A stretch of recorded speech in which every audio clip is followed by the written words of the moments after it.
Could you tell us the time? Why, certainly. Hold my bell. It should be, Why, it's time for another Stan Talks Films. The years 1935 and 1936. Okay, stuff's getting interesting.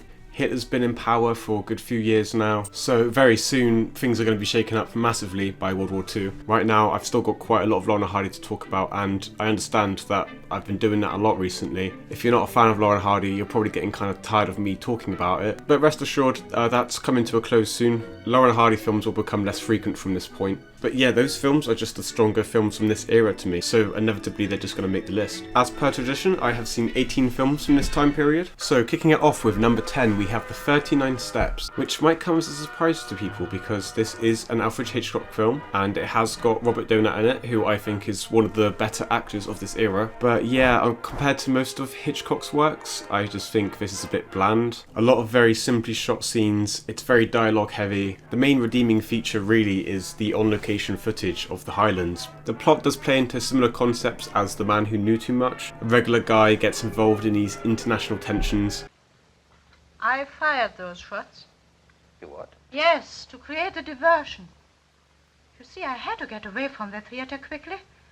There were two men there who wanted to kill me. But in comparison to that film, this one just drags a lot more, which is unjustified to me because they have the same runtime. This just had less going on overall. The villain is nowhere near as iconic as Peter Lorre, and the family dynamics in The Man Who Knew Too Much were, I think, more interesting than this Stockholm Syndrome situation that they had going on in this one. I like how a good chunk of the film actually focused down on that Stockholm stuff. Oh, do stop whistling. What are you doing all this for? You can't possibly escape. What chance have you got tied to leave? Keep that question for your husband. Meanwhile, I'll admit you're the white man's burden. I know, and I can't tell you what comfort that thought gives me. I say, what is the use of all this? Those policemen will get you as soon as it's daylight. They may get me, but they're not policemen. And when did you find that out? You found that out yourself. I should never have known that was the wrong road to Inverary. But overall, that wasn't as good as the family dynamics. Unfortunately, it just fails to remain interesting. There are some great actors attached to this, but the performances, they're kind of cheesy really. This does work in places, especially with Robert Donat when he's just going around investigating and meeting all these quirky characters. They're spies, foreigners.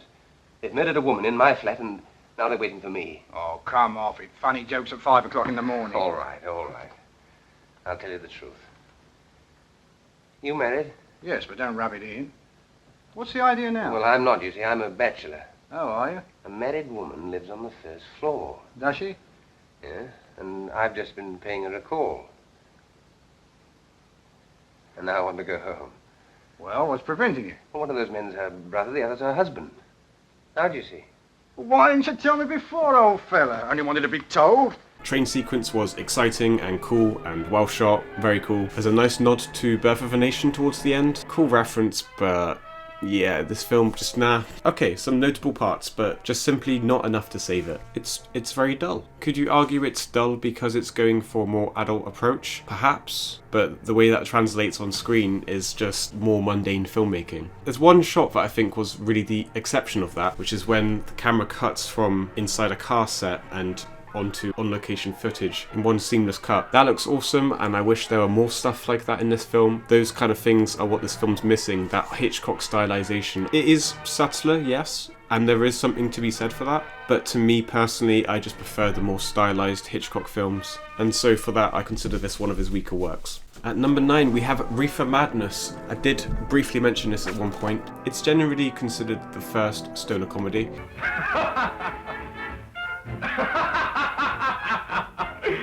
Even though it was not intended to be as such, audiences gave the film a new meaning when they realised it's basically just misguided propaganda. Oh my god, just look at these opening credits. Just give it a read and let that sink in. That is bananas.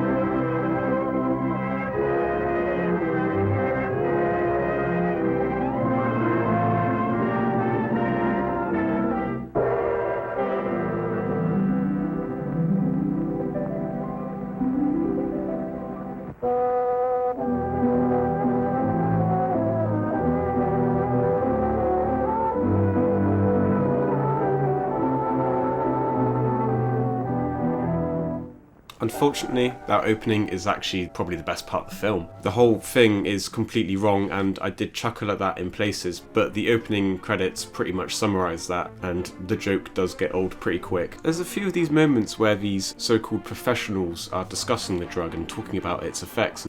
A 16-year-old lad apprehended in the act of staging a holdup. 16 years old and a marijuana addict. I find myself wondering if the real professionals at this time were legitimately this misguided. In another instance, I happened to attend the recent interscholastic tennis matches, and while Bill Harper had been considered an exceedingly good player, I saw him miss the ball by as much as 3 or 4 feet. This, I understand, could be attributed to the use of marijuana.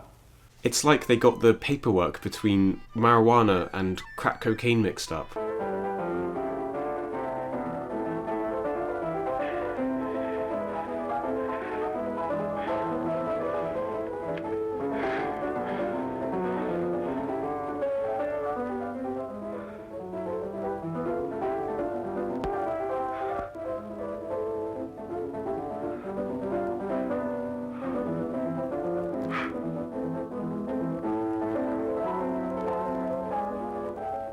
And then very quickly, it's just nothing to do with drugs. Some students are hanging out around this dealer's house, and then this kid gets framed for murder.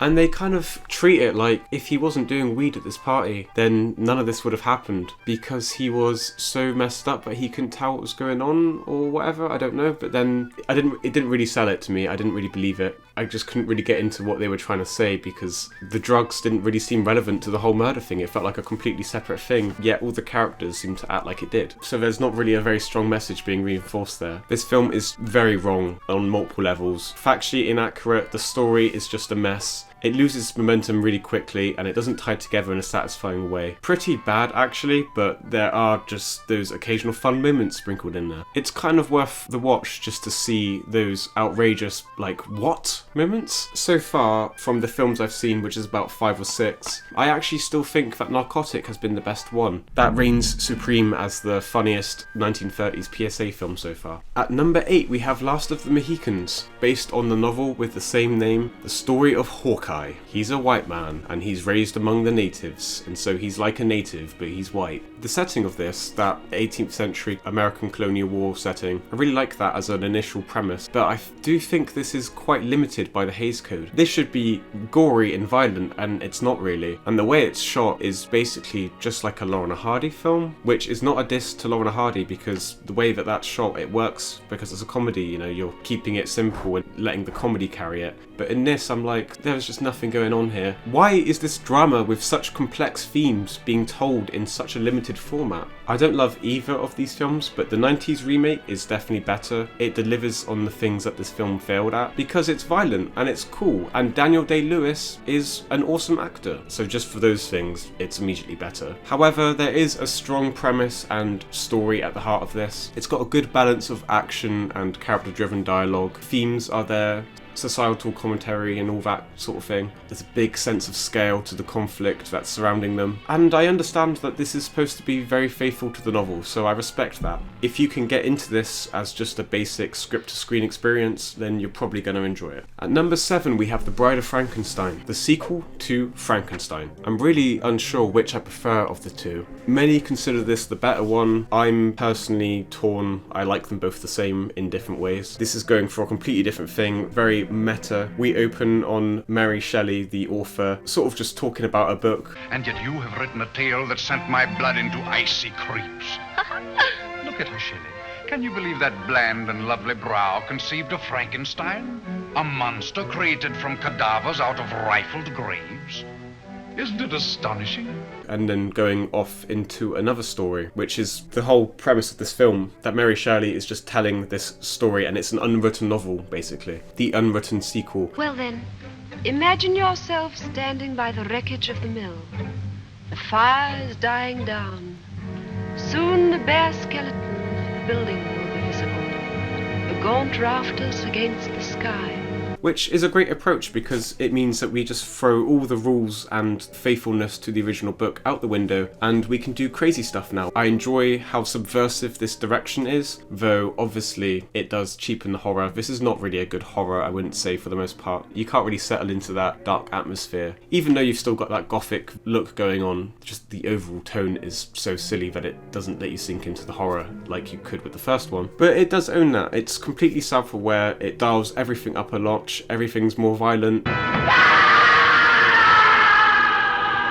Frankenstein is now on the run and navigating the real world. We get that trope again that appears a lot in this time of history, where the socially ambiguous character meets a blind person where they can't judge them on their physical appearance, but they meet them on the brain level. Very overdone trope from this time period. But it works well with the Frankenstein thing, I think. Meanwhile, the professor is at work again. He's got a new project. He's obviously making the bride. He's making the Bride of Frankenstein.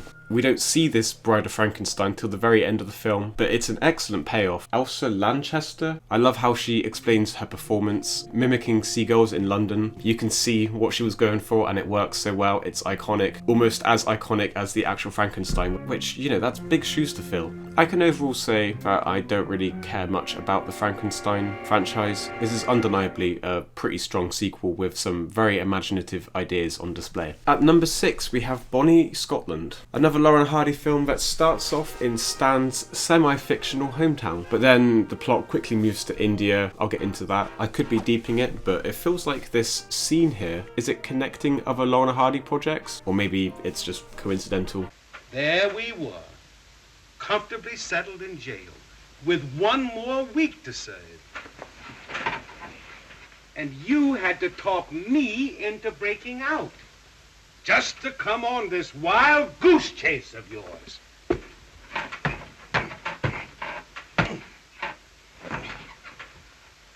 We could go to another state. You know what we could do?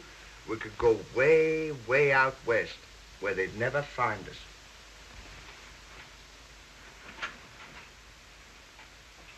Out west where? Oh, Philadelphia, Jersey City, any of those places where they have no exposition laws. What do you mean, no exposition laws?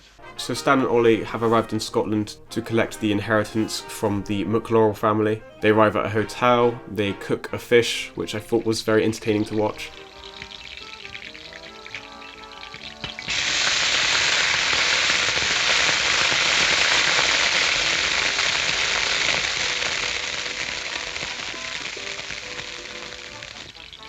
And then, through no fault of their own, they end up in India. But it's very clear that they didn't actually go to India. Slapstick acting, obviously, they're always going to be good at it, but they've still managed to add new stuff in here and keep it interesting. I've seen so much of it, but they still catch me off guard. You tattletale.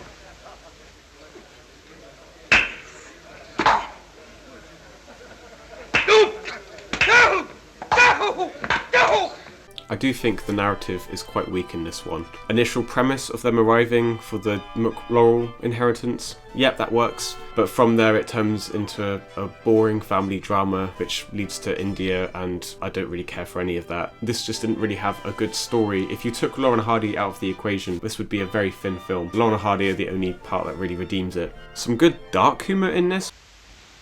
Well, what became of Sandy? They had a wee baby boy.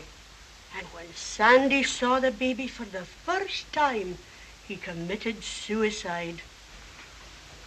Can you beat that? What a face that kid must have had.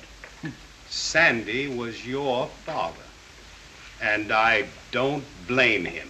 Certainly one of their weaker features, but I had a good time. I did enjoy myself. I wouldn't say rush to see this, but if you're a Laurel and Hardy fan and you need another one to check out, then yeah, give it a go. At number 5, we have The Fixer Uppers. 2 Laurel and Hardys in a row, and this one I actually admire how crazy the plot is, the complete opposite of what I just said about the last one. Initially, they're selling Christmas cards in the winter, which feels like that's the main plot, but then they meet a woman, Mae Bush, and as always, excellent. She's worried that her husband doesn't love her anymore, so Stan hatches this plan.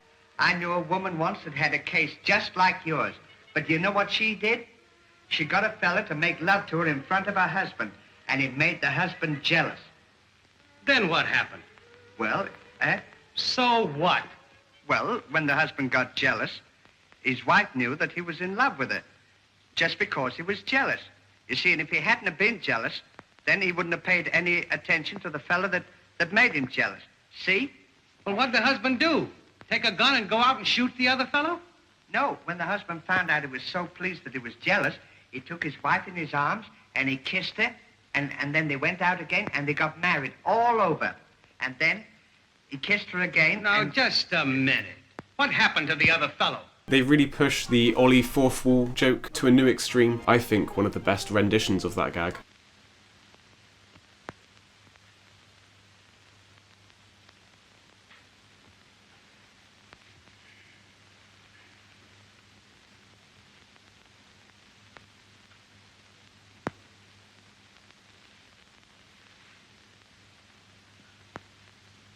After all that stuff, it turns into Ollie has to duel the husband. Means that at 12 o'clock tonight, here in this room, we will meet in mortal combat. It's very all over the place when you look at it narratively, but really entertaining throughout. So many different premises that it's cycling through. It's almost like a Laurel and Hardy film squeezed into a short film, and I think it works. I think it flows perfectly. Does it reach the overall greatness of some of the other films? I wouldn't say so, especially with the ending, which I thought was a bit abrupt. A uniquely paced short that's a ton of fun. At number 4 we have The Informer, directed by John Ford, a very influential Hollywood director, one of the main figures in establishing the Western genre. I've not gotten properly into him, to be honest, but I certainly will as I go through this series. This is not a Western. This is not like the films he would go on to make. This is a character-driven drama set in 1920s Ireland. One of the first proper anti-movies I've discussed. This guy is not likeable. He's very morally ambiguous. He pushes people around. He rats on his friends. Well, speak up. What do you want to say? I've come to claim the £20 reward for Frankie McPhilip. He's an alcoholic. He's all paranoid. You don't seem to be in any need of money tonight, Chippo. Oh, Frankie! What's wrong, boys? What are you up to? He suspects me. Suspects you of what? But he's the main character, so you have to root for him. I love the structure and the tone of this film overall, the atmosphere. It feels very dreamy, the way the protagonist just wanders through these foggy streets with that music and the harsh, hazy lighting. Oh, that atmosphere.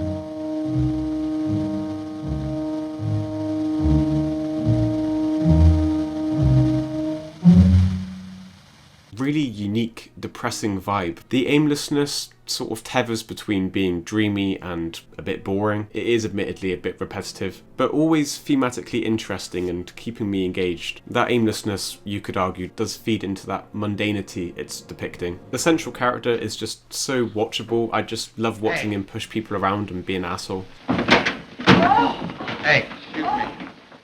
Super well shot and a lot of memorable sequences that just, like I say, conjure this great atmosphere. Unfortunately, I think the final act was a bit underwhelming. It lost its momentum a little bit. Regardless, it's so striking and it's got such a compelling protagonist with a good, somewhat Americanized exploration of this dark period of Irish history. At number 3, we have Our Relations. Oh, for fuck's sake, another Laurel and Hardy film. This time, they have identical delinquent twins. You're sure looking good, Stanley. But how you have altered. You've altered too, but you haven't changed a bit. Has he, Ollie? He's just the... Come on, babe. The opening scene to this is perfect. Maybe the best scene in the film. My dear son, Arthur, I was cleaning up the attic and in going through a lot of rubbish, I came across... Just great performances and sets up the plot really nicely. Can you imagine that? Our very own twin brothers. I wonder where they are. Cha. Seems like only yesterday. It's not the first time these guys have experimented with the concept of twins. Bratz had that sort of thing going on. And also Twice 2, where they play their wives. And I'm not a fan of that one. That concept is funny for about 2 seconds. Why, you're making a noise. That isn't a soup noise. It's my asthma.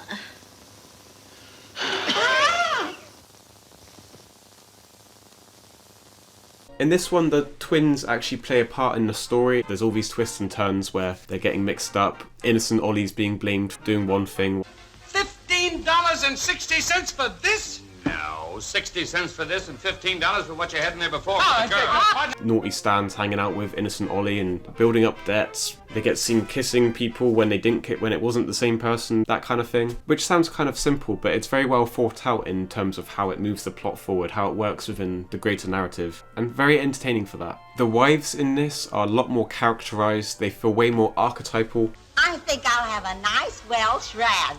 And I don't really care for that. I much prefer the realistic take of Anita Garvin and Mae Bush in Sons of the Desert. I'm not really into the wives in this one, sadly. I feel like these guys are experimenting at this point because it's a lot more absurdist and silly, often missing the mark. I don't like a lot of these jokes. I think a lot of them are just stupid. You could take out a lot of these and I think there would be a better film. They weren't restrained in this one, they just went for it. And for me, that does hurt the final product. I don't like it when they go that stupid. I do think it comes together at the end though, the way these two Lauren Hardys merge and everything comes together in this massive, confusing payoff at this restaurant that's shaped like a boat. You get the mafia involved, they're about to get chucked in the water. Completely bonkers, but it all makes enough sense. I truly believe that this could have been one of the greatest had they just refined it a bit and been a bit more to the point. At number 2 we have Modern Times. Chaplin's back with another silent film. This one does sparingly use sound effects and dialogue, but only for the machines and for demanding the workers. Section 5, speed her up, 401.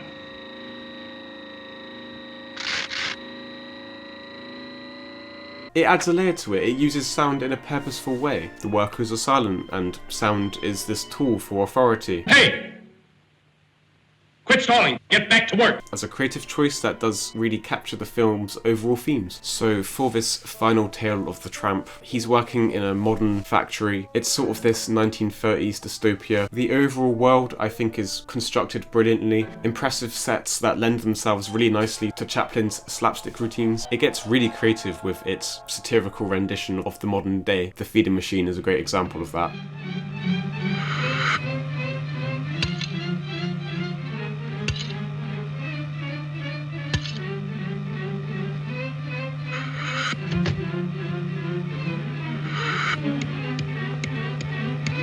Aside from this very different backdrop, the film isn't massively different. It is ultimately another romance story. He meets a woman, they bond over being so low on the social ladder, essentially. But this chemistry they have, it's so real and authentic, and that's because it's his wife, Paulette Goddard. She killed it. She was absolutely brilliant in this, super charming and likeable, and her and the tramp would just, they were cute together, and it worked. This is probably the best chemistry that the tramp has had with a romantic interest in all of the films. Soon enough, her and the tramp are on the run together, and from there they're dreaming of a better life. They're doing the best they can in this modern world that rejects them. Not only did Chaplin write, direct and star in this film, but he also did the music, which there are some truly iconic melodies and beautiful composition on this score. It works great with the film. He clearly had a very strong vision and it was really well realised. It came together. Just like the best silent films, the music is expressive and working directly alongside those visuals.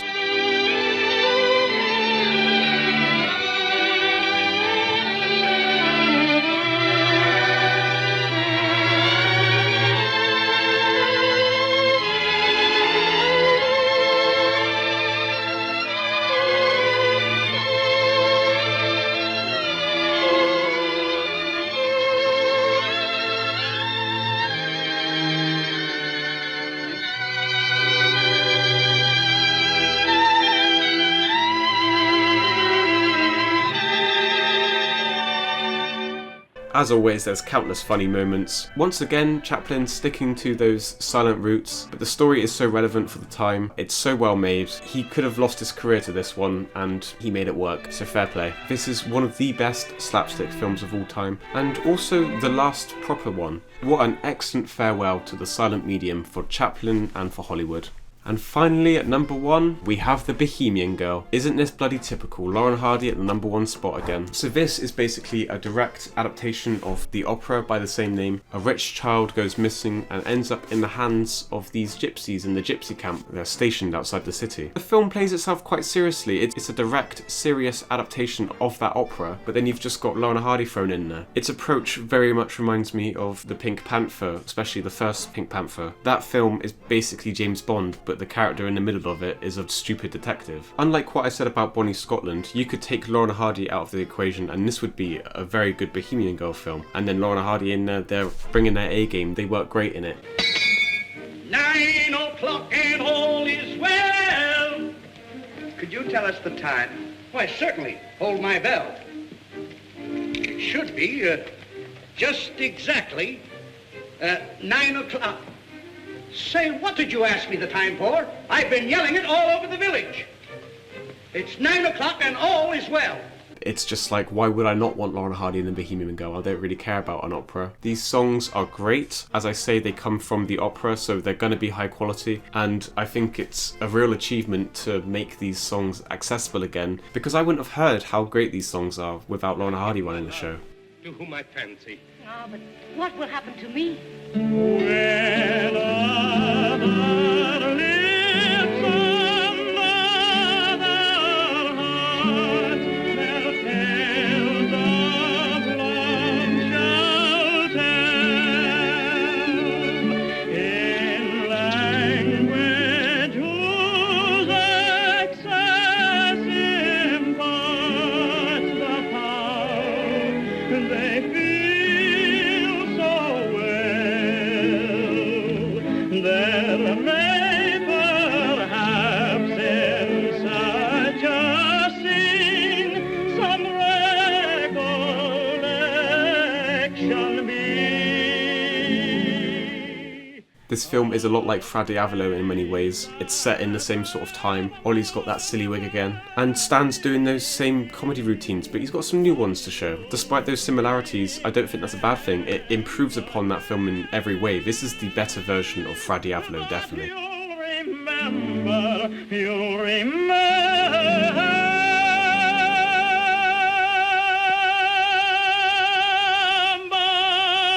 me. Story is actually good. So Laurel and Hardy taking this girl from the castle. That is your father. Stanley, congratulate me. What for?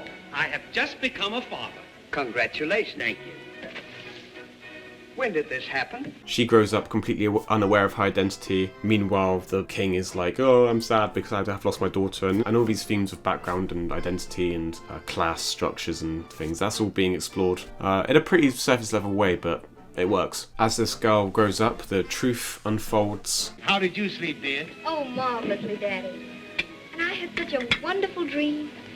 There were castles and palaces, and I was a princess. A princess? Huh. Laurel and Hardy, being gypsies, are wrongfully hunted down. It's a whole tragic story turned into this light comedy film with a Laughing Gravy cameo. I love this completely out-of-pocket moment where Stan attempts to stone Ollie's wife. Oh, that's all right, Stanley, dear. You know, accidents will happen. And you're not mad at me? One of the highlight sketches, though, I know I realise I'm just rambling about different scenes here, but that whole sequence where Stan's just trying to control the flow of the keg and getting drunk on his own, basically. What an excellent solo performance from Stan there. The Bohemian Girl source material is very strong and it's made digestible by Stan and Ollie, and for that, I consider this film a success. Laurel and Hardy are absolutely killing it in this era by following Sons of the Desert with this. Okay, that's me done. Thank you for watching, and I hope this wasn't 44 minutes like the last one. Peace.